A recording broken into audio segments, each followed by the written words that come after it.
안녕하세요. 바늘투자 커뮤니티 주식부장 양송소 멘토를 맡고 있는 이빨톡톡입니다. 자, 오늘도 이제 수익 스토리 영상을 제작을 해볼 건데요.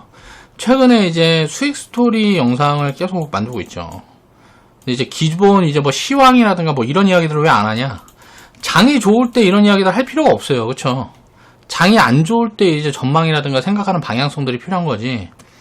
장이 좋을 때는 이런 이야기들 굳이 할 필요가 없어서 유튜브 방송을 안 하는 겁니다. 수익 스토리 영상으로 제가 가진 스탠스랑 자 요런 부분들 때문에 요런 이제 내가 생각하고 있는 방향성도 이런 것들에 대한 공감대가 느껴지는 분들은 뭐 비슷한 스탠스를 가지고 기업들 종목들을 뭐 찾아볼 수 있는 뭐 기회도 있을 수 있고요. 업황에 대한 이야기들을 많이 하기 위해서 수익 스토리 영상들을 많이 올리는 거다. 장이 조정받고 뭐하고 할 때는 자 이렇게 수익이 많이 나는 종목들이 없습니다. 장이 이렇게 좋을 때 계속 나오는 거예요. 수익을 챙겨가는 포지션들이 나오는 거예요. 그리고 장이 안 좋을 때는 어때요? 자, 이런 수익을 준비하는 시장이 나오는 거예요. 장이 안 좋을 때는, 장이 빠질 때는 준비 기간이에요, 준비. 준비하면서 공부하는 기간이에요. 그리고 장이 좋을 때는, 어때요? 지금 저는 수익을 챙겨가는 구간들이란 말이에요. 수익이 막 이렇게 나는 종목도 있으면 비중을 좀 줄이고, 뭐하고, 뭐 이런 리밸런싱을 취하고, 이런 것들을 해나가는 구간이고, 장이 안 좋을 때는, 자, 준비를 하고 공부를 하고, 자, 이런 것들이 나중에 좋아졌을 때, 장이 다시 좋아질 때 어떤 기업들이 돈을 많이 벌 건가. 그런 것들이 이제 찾아나가는 과정 중에 있는 거죠. 이런 부분들을 이해를 해야 된다. 2020년 5월 22일 금요일날 이제 제작을 했던 영상이고요. 자, 미래가 기대되는 기업을 골고루 담아라. 내가 아주 좋아 보여. 미래 전망도 좋아 보이고, 뭐가 아주 좋아 보여서 여기다 몰빵을 딱 해놨는데, 갑자기 CEO라는 사람이 돈을 빼돌려갖고 사기를 쳤네. 분식회계를 했어. 그래서 갑자기 상장 폐지가 돼. 이거 누가 해줄 건데, 이거. 자, 대기업이라 그래갖고 IMF 전에 대우그룹이 나는 지구 최강이 될 거다 그래갖고 몰빵을 했는데, 알고 보니까 얘네가 부채가 많아갖고, 재무제표도 잘 보이지 않는 부채가 많아가지고 회사가 망했어. 이거 누가 어떻게 해줄 건데요, 이거? 기업이라는 거는 항상 망할 위험이라는 걸 갖고 있는 겁니다. 자, 망할 위험이 있기 때문에 성장이라는 게 폭발적으로 나오는 거예요. 그걸 리스크라고 생각을 하면 안 되죠. 리스크를 만들어가는 거예요, 자기가. 몰빵을 하면서 만들어가는 거고, 비중을 압축해서 만드는 거고, 비중을 분산을 하고, 성장 가능성에 골고루 배분을 해두면, 리스크라는 거 없는 거예요. 기회 요인만 늘어나는 겁니다. 요 부분들에 대한 이해를 많은 분들이 빨리빨리 했으면 좋겠어요. 자, 오늘 이제 리밸런싱에 대한 이야기를 많이 해볼 거예요. 리밸런싱이라는 게 뭐냐? 이제 정비를 한다는 거죠. 쉽게 얘기를 해보면 네이버에 한번 쳐볼까? 리밸런싱이 뭐냐?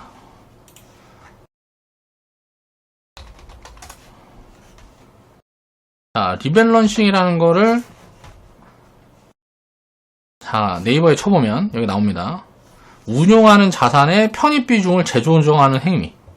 자, 수익 난 거 줄이고, 손실이 난 거, 뭐 추가 매수를 하든가 아니면 신규 편입을 하든가, 요런 걸 해주는 걸 리밸런싱이라고 한다. 그러니까 포트 정비를 이제 리밸런싱이라고 이해를 하면 되겠죠. 자, 그래서 리밸런싱 포지션들을 취해가는 부분들을, 회원분들은 이제 제가 사인을 드리고 뭐하고 하는 부분들을, 자, 이해를 해나갈 필요들이 있어요. 자, 보겠습니다. 태평성대님, 알찬나님이 100% 수익 인증 해주셨고요. 축하드리고 감사합니다. 코멘트들 보면요. 정책 이슈로 인해서 5G 관련주 및 에너지 관련주들이 강한 모습이네요. 수익 감사합니다. 자, 태평성대님 보면 공부를 굉장히 많이 하시는 것 같아요. 그리고 적립계좌 운영하는 거 보면 종목 수를 굉장히 많이 운영하시고, 그러니까 그냥 좋아 보이는 건 다 담는 것 같아요. 제가 제일 좋아하는 투자 방식이에요. 트레이딩 계좌 보면 조금 뭔가 자기 생각을 입혀서 뭔가 리딩이랑 좀 종목 밸런스를 따르게 운영하는 부분들도 보여집니다. 그런 것들도 저는 긍정적이라고 봐요. 성과를 둘째로 치고, 성과라는 건 어차피 장기 투자하면 올 수밖에 없는 거니까. 그러니까 회원분들은 태평성대님이 매매일지 올려주고 하는 것들 보면 코멘트 같은 거 정리해주고 하시는 거 보면 그런 부분들을 좀 보면서 좀 도움을 받아보자. 요런 분이 우리 회원으로 평생 있었으면 좋겠지만 언제 또 도망가실지 모르잖아요. 계실 때 좀 이런 부분들을 잘 체크를 해서 자기 이제 투자일지라든가 이런 것들을 정리를 하면 나중에 시간이 지나고 나서 봤을 때 굉장히 도움이 많이 됩니다. 자, 오늘 아침에 멘토님의 우리는 매도 소식을 듣자마자 주식창을 보았습니다. 그래서 조마조마하게 매도 금액 걸어놓고 기다렸더니 바로 매도 체결되었습니다. 어제 이후 연속으로 100% 돌파라 아침부터 기분이 좋았습니다. 최근에 수익 종목들이 좀 많아지셔서 이제 센티멘탈이 좀 좋아지고 있다 라고 이해를 해볼 수 있겠죠. 근데 이제 보면 알찬나님도 아직 조금 공부가 더 필요해요. 경험이 더 필요한 게 보면 자, 조마조마하게 매도 금액 걸어놓고 기다렸다. 여기서 밀리면은 못 팔까봐 심리적으로 쪼들렸다라는 거잖아요. 그럴 필요가 없죠. 밀리면 나중에 올라오겠지. 라고 생각을 해야지. 수익이라는 거는 항상 줄 때 주는 거니까. 자, 리밸런싱 포지션에 대한 이해. 자, 이걸 정리를 해보면, 자, 이 종목은 제가 확실히 기억을 해요. EDGC 분할 매도 사인 내면서, 편입을 했던 종목입니다. 예를 들어서 얘를 100만원을 샀는데, 자, 100% 분할 매도 왔을 때, 여기에서 2분의 1을 줄여갖고, 요걸 샀어요. 그리고 나서, 바로 쭈빵빵 올라갔으니까 어때요? 좀 이따 팔 거리라고 생각을 하잖아요. 근데 그건 결과론적인 거라는 거죠. 지나고 보니까 그런 거지. 그 다음날 일괄매도 사인을 냈습니다. EDGC라는 종목은 한 방, 두 방 더 갔는데 다른 종목들은 요때 거의 단기고점 잡았어요. 그러니까 이때 제가 무슨 뭔가가 보여져니까 그렇게 사인을 낸 거겠죠. 이런 부분들을 항상 생각을 해야 돼요. 이게 분할 매도를 잡아가는 포지션들과 이게 예를 들어서 100%대 분할 매도 해놓고 그냥 복리 계좌를 옮겨놨던 분들은 만원 구간대 분할 매도 해놨으니까 2만원 구간대 또 분할 매도 포지션에 나왔겠죠. 복리 계좌를 운영했으니까. 근데 그런 것들이 아니면, 자, 리딩이라는 거는 당연히 뭘 기준으로 봐야 되겠어요? 밸류를 기준으로 봐야 돼요. 그래서 밸류 부담이다. 아니면 모르겠다거나 부담이다 그러면 매도 사인이 나가는 겁니다. 그 부분에 대해서 야, 더 갔다 덜 갔다 이런 걸 가지고 얘기할 필요는 없어요. 확률적으로 지나고 보니까 어때요? 자, 요 종목을 이때 줄여놨지만 그때 당시에는 얘가 빵빵빵 튀었는데 지나고 보니까 얘가 이렇게 올라가는 동안에 자, 그때 매도 사인 나갔던 그 자리에 와 있네. 그쵸? 그러면 시간 가치를 생각을 해보면 이때 분할 매도하는 포지션들이 유리했다라는 것들이 보여지는 거죠. 그러니까 이게 맞다 틀리다를 떠나서 단기적인 관점으로 이게 맞았니 틀렸니를 얘기를 해버리면 아무것도 안 된다는 거예요. 이거는 맞출 수가 없는 거다. 이게 이렇게 상승을 할지 여기에서 밀릴지를 어떻게 해야 압니까? 아무도 모르는 거죠. 그 부분들을 알 수가 없기 때문에 항상 매도도 나눠서 하는 포지션들을 취해가는 거고, 그리고 매수도 어때요? 자, 종목을 여러 개로 나눠서 포지션을 취하는 거죠. 그런 부분들을 이해를 해야죠. 그래서 그것들이 합쳐졌을 때 시너지를 발휘할 수 있으면 되는 거죠. 리밸런싱 포지션은 포트 정비는 불확실성을 줄이는 거예요. 이거는 적정 가치가 얼마인지 모르겠는데 지금 성장은 하는 것 같은데 얼마나 성장할지, 이게 상승 파동이 얼마나 나올지 모르겠어. 그러면 기준이라는 걸 잡아놔야 되는 거예요. 기준 수익률 구간이 우리는 100%예요. 그럼 100% 구간에 짜놔놓고 보는 거예요.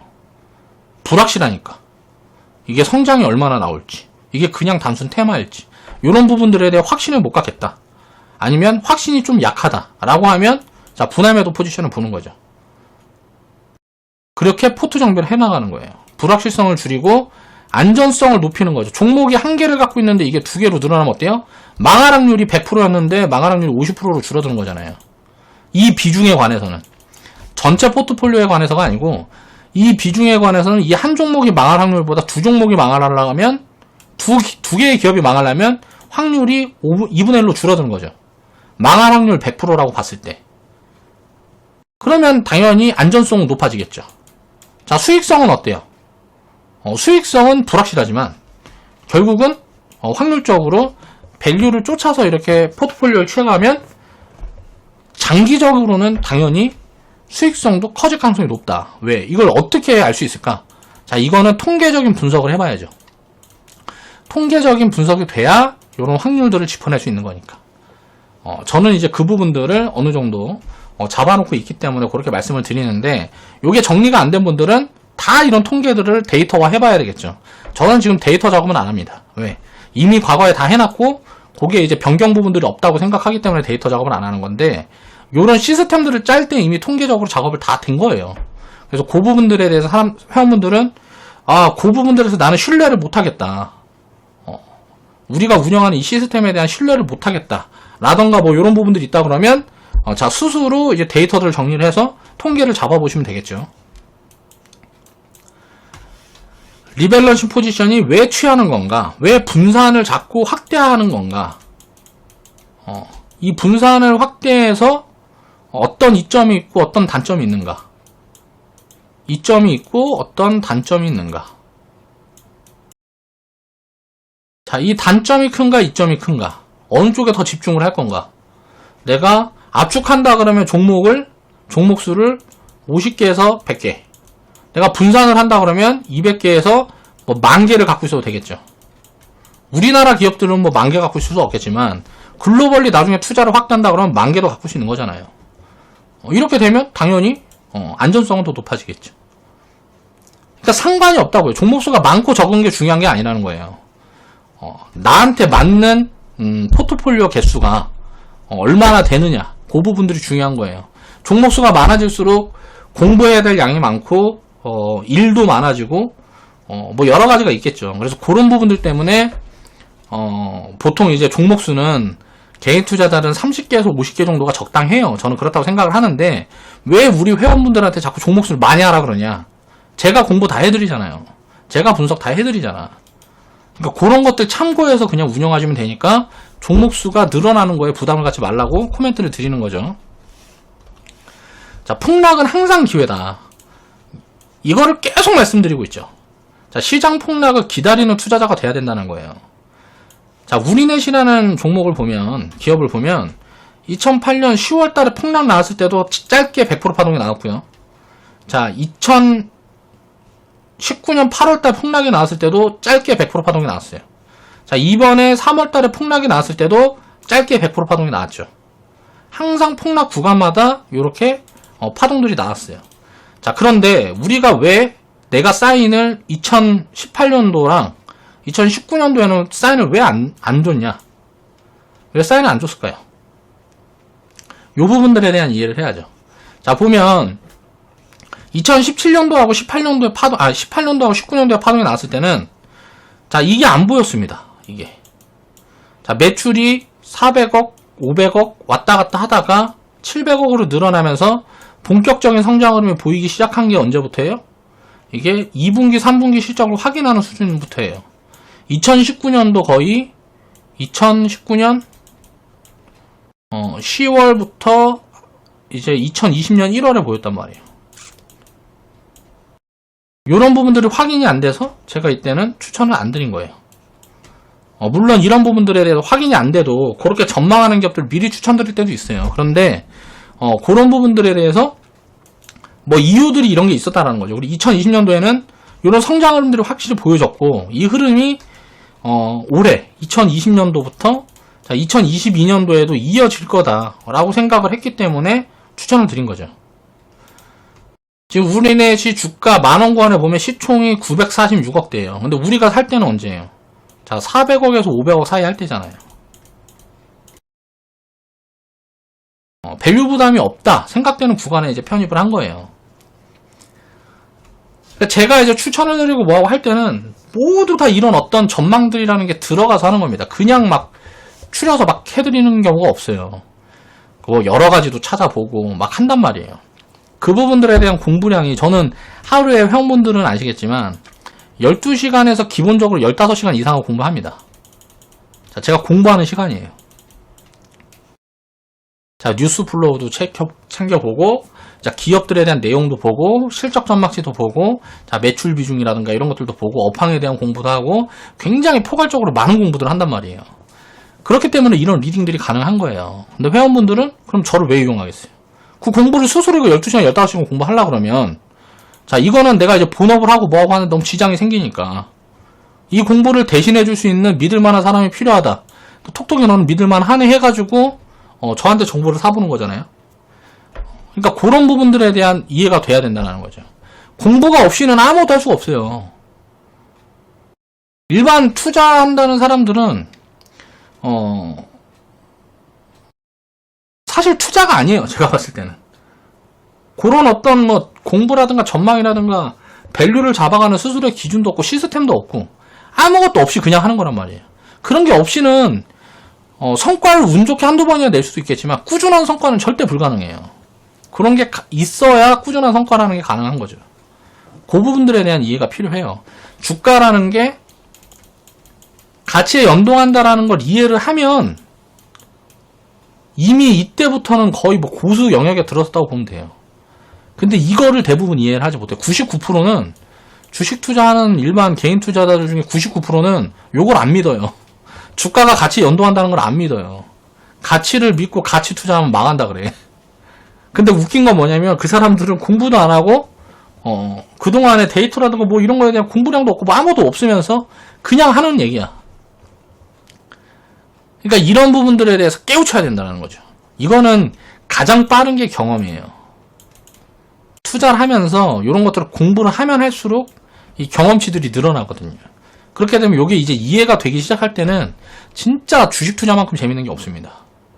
내가 직접 돈을 벌지 않아도 엄청난 탤런트를 가진 CEO들, 또 직원들, 기업들이 내 돈을 대신 굴려주는 거잖아요.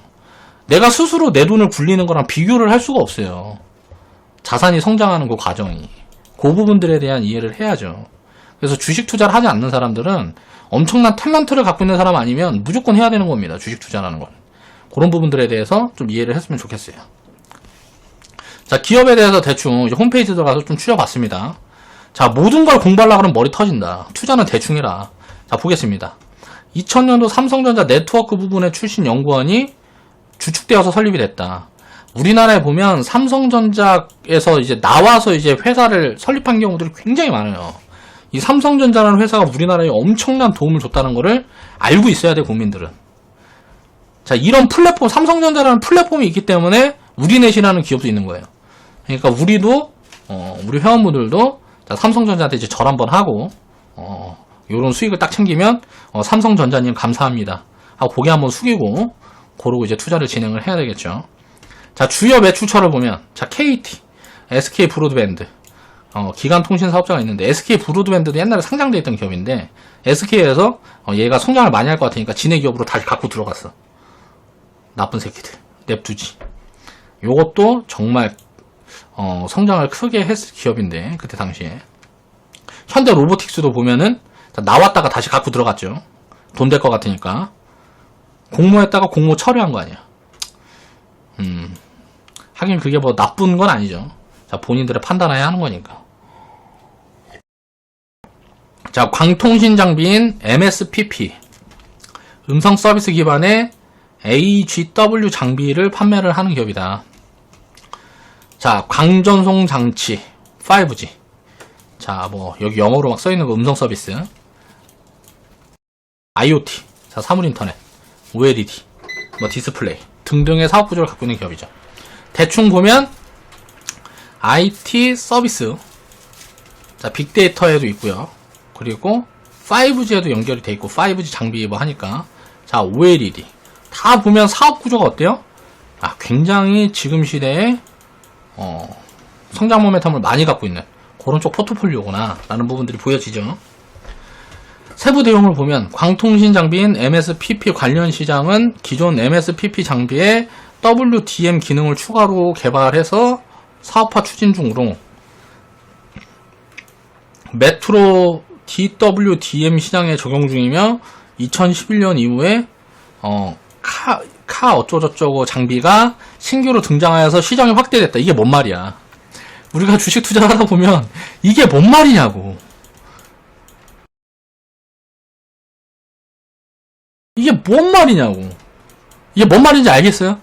아는 사람 있으면 손 한번 들어봐. 아, 덧글로 손 한번 들어봐. 이게 뭔 말이냐고요. 이런 거 알 필요가 있어요, 없어요? 없다고. 대충 자, 통신장비 이거 하는구나. 그래서 돈을 많이 버는구나.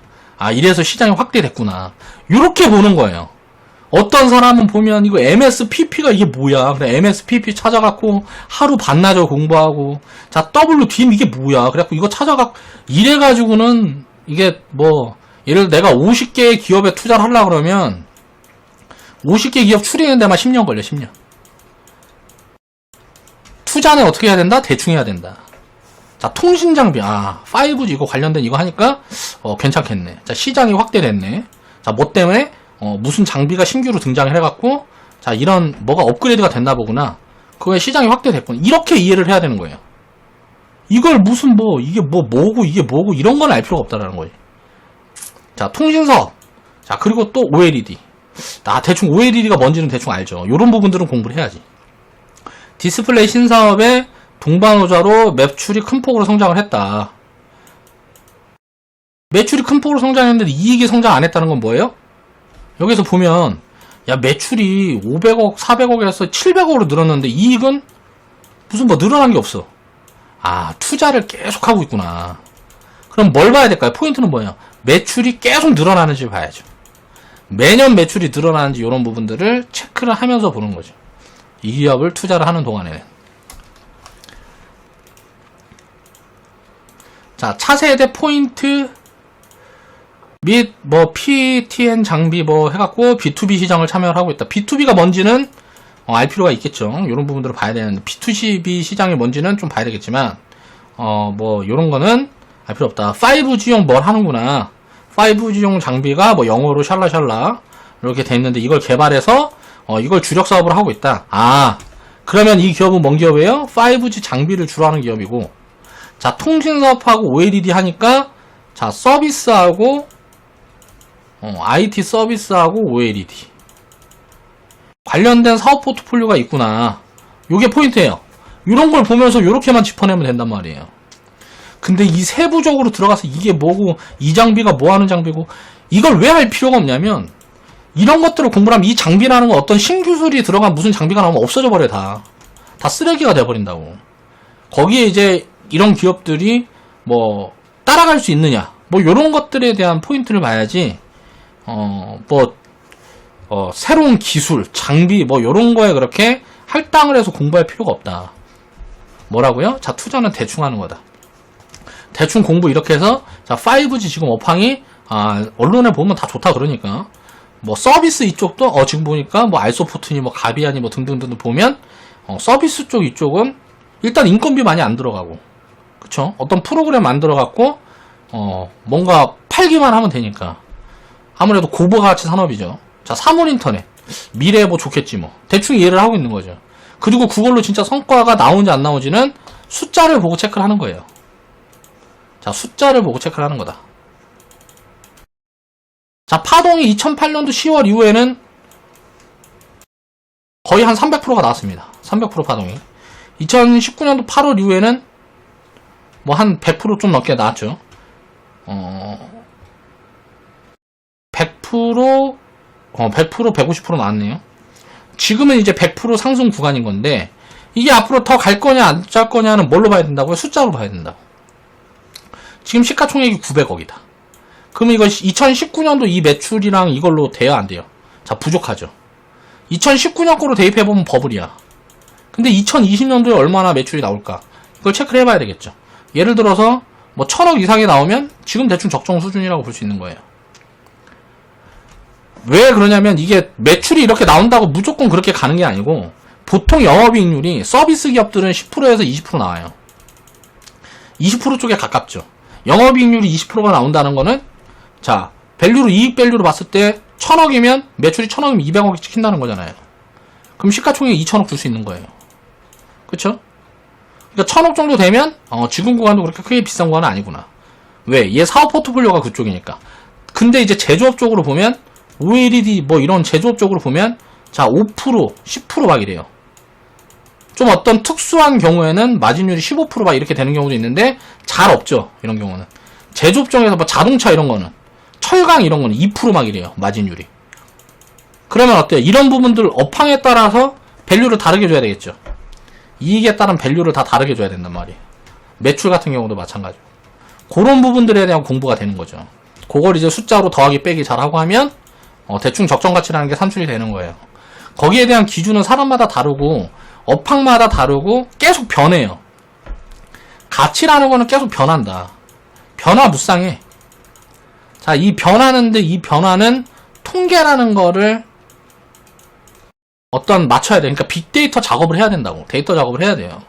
그래서 이 통계 수치가 어느 정도가 정확하고 그 정도 안에서 이제 논다. 범위를 이제 둬야 되겠죠. 정확하게 잡아놓을 수는 없으니까 대충 10% 30% 폭을 두든지 주가 위치에 따라서 이제 버블 국면이 아닌 적정가치 수준에 있을 때, 지수가 적정가치 수준에 있을 때 2007년도나 뭐 이럴 때는 시장 자체가 버블이었으니까 이건 데이터로 빼야 되고요. 2007년도 외의 경우를 데이터로 놓는 거예요. 항상 버블이 없을 때. 아, 무슨 얘기를 하고 있어. 아무튼가 이렇게 가치라는 걸 판단을 할 때는 숫자를 보고 하는 거예요. 자, 업황을 볼 때는 어때요? 아까 이런 내용들을 보면서 자, 기업들의 사업 포트폴리오라든가 앞으로 추구하는 방향성, 이런 것들을 생각을 해보고 그 부분이 제대로 되고 있는지는 숫자로 확인을 하는 거죠. 그리고 투자를 할지 말지를 결정을 하는 거다. 이해가 됐나? 아무튼간 이런 부분들을 체크를 해봐야 이제 주식 투자를 할 때 장기적으로 성과를 가져갈 수 있다라는 거죠. 그럼 아까 이야기했던 것처럼 우리네 같은 경우 우리가 이제 처음에 샀을 때는 이거 400억, 500억 대니까 부담이 없는 구간이네. 그리고 이렇게 성장을 할 거다라는 가능성을 하는 거예요. 그리고 나서 지금 숫자를 체크를 해보니까 아, 지금은 모르겠는데 이게 지금은 이제 900억대 되는 구간이니까 시가총액 900억이면 이건 2020년도 실적 봐야 될 것 같은데, 이때 숫자를 좀 체크를 해봐야 될 것 같은데, 앞으로 추정치 잡히는 거 체크해봐야 될 것 같은데, 다만 이거를 일괄매도 아니고 왜 분할매도를 하냐. 5G, OLED, 아까 얘기한 사물인터넷 서비스 같은 것들, 이런 쪽 업황들이 장기적으로 다 좋을 거라고 생각이 되기 때문에 야, 이거는 지금 구간이 버블이 아니라 그러면 보유하는 게 맞다 라는 판단이 도달하는 거죠. 그럼 이제 다시 조정이 들어올 때 언제 또 추천이 들어갈까요? 대충 이제 저는 이제 뭐 6,000원 밑이나 7,000원 밑으로 내려오면 추천이 들어가겠지만, 이게 안 내려오고 위로 올라간다 그러면 숫자로 확인을 해보고 체크를 하겠죠. 이 차트라는 거 보면서 봉이 어떻고 그림이 어따고 그림 맞추기 하는 사람들은 절대로 이렇게 장기적인 성과를 낼 수가 없습니다. 그림 맞추기 해가지고 뭐가 되지가 않아요. 물론 이 차트나 이 봉이라든가 이런 것들은 수급을 의미해요. 그래서 수급이라는 게 항상 선행지표를 볼 수가 있기 때문에 선행지표를 볼 수가 있기 때문에 자, 미래에 대한 어떤 방향성 같은 걸 좀 나타내주긴 해요. 그런데 이게 확률이 많이 떨어지는 거죠. 뭐 때문에? 외부 변수 때문에. 무언가 리스크 요인이라든가 호재 요인이 나오면 왜곡이 발생을 하는 거예요. 근데 이 왜곡을 사람들은 이해하려고 그러거든. 이게 이해가 될 수가 없는 건데 이해를 하려고 그래요. 왜곡 흐름은 버블이라든가 침체잖아. 그러면 이걸 이해할 수가 없어. 예를 들어 어떤 거는 이게 10,000원인데, 이게 10,000원짜리 물건인데 이걸 500원에 팔겠대. 왜? 이걸 이해하려고 하면 이해할 수 있어요, 이걸? 이게 10,000원인지 모르거나 10,000원인지 모르는 경우의 수가 있을 수 있겠죠. 10,000원인 줄 아는데 지금 돈이 되게 급해. 그래서 500원이라도 팔아야 돼. 이런 거 말고는 왜? 이걸 이해할 수가 없다라는 거죠. 또 이게 10,000원짜리인데 이거를 100,000원에 사고 팔고 해. 왜? 이게 나중에 100,000원까지 이제 뭐 예를 들어 가치가 상승할 거라고 생각을 하거나 아니면 비싼지를 모르는 거죠. 이런 걸 합리적으로 이해할 수 없는 부분들이기 때문에 이런 단기 포지션들이 수급으로 나타나는 게 차트니 지표니 뭐 등등등등이에요. 이걸 보고 뭔가 신호를 감지하려고 그런다고, 일반 사람들은. 이게 굉장히 우리나라 사람들도 가치 판단하는 법에 대해서 이야기를 하는 책이니 뭐 이런 것보다 차트 그림 정리해 놓은 게 훨씬 인기가 많아. 단기 매매하고 막 타짜처럼 막 그렇게 화려하게 하는 사람들 인기가 훨씬 많아. 왜 그럴까요? 단기적으로 돈을 번다는 게 혹하니까. 야, 10년, 5년 동안 투자해야 된다 그러면 야, 5년 언제 되는데, 10년 언제 되는데, 이렇게 생각을 한단 말이에요. 사람들이 그렇게 생각하는 동안에는 어때요? 장기 투자자들은 꿀 빠는 거예요. 그냥 10,000원짜리 막 500원에 사는 거고, 자, 10,000원짜리 100,000원에 갖다 파는 거예요. 왜? 야, 이런 사람들이 이런 신호 보고 이렇게 하니까 왜 이거를 100,000원에 사줘? 고맙다 그러고 파는 거지. 10,000원짜리를 500원에 사면, 500원에 팔면 아이고 고맙습니다 하고 사는 거고, 누가 내가 10,000원짜리 난 아는데 이거 10,000원부터 팔았는데 100,000원 돼도 누가 사준대. 아이고 감사합니다 하고 파는 거잖아요. 가치 판단을 할 수 있는 사람들은 꿀 빠는 겁니다. 주식시장은. 그걸 이해를 해야 돼요.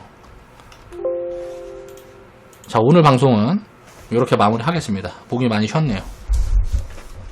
남은 주말 잘 보내시고, 자, 월요일 뵙겠습니다.